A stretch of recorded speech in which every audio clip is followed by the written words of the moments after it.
Sensor বার light. So অনেকে জানতে চাচ্ছিলেন যে আসলে এটা কিভাবে সেট করে। সো এটা আমরা এখন দেখাবো। এর পিছে দুটো হোল্ডার দেওয়া আছে, এখানে একটা হোল্ডার, এখানে একটা হোল্ডার। তো হোল্ডারের পিছে স্টিকার দেওয়া আছে, স্টিকারটা আমরা খুলে নিব। আমরা স্টিকারটা খুলে নিচ্ছি।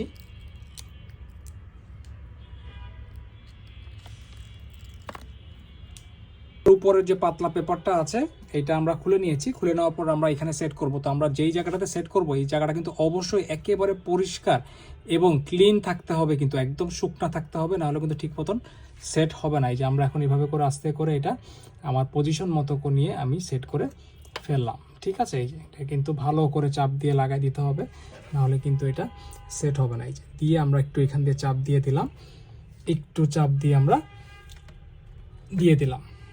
দুইটা বাটন দেওয়া আছে, এই একটা বাটন দিয়ে কালার চেঞ্জ করতে পারবেন। এটা হচ্ছে গিয়ে ডে হোয়াইট, এটা হচ্ছে গিয়ে কুল হোয়াইট, এবং এটা কিন্তু ওয়ার্ম হোয়াইট। ঠিক আছে, আর এখানে আরেকটা বাটন দেওয়া আছে, এই বাটনটা দিলে লাইটটা এখন অফ হয়ে গেল।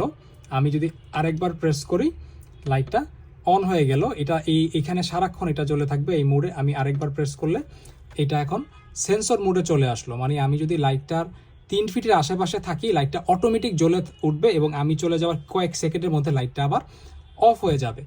আর এটা কিভাবে করে আবার টান দিয়ে খুলে নিয়ে আসতে পারবেন।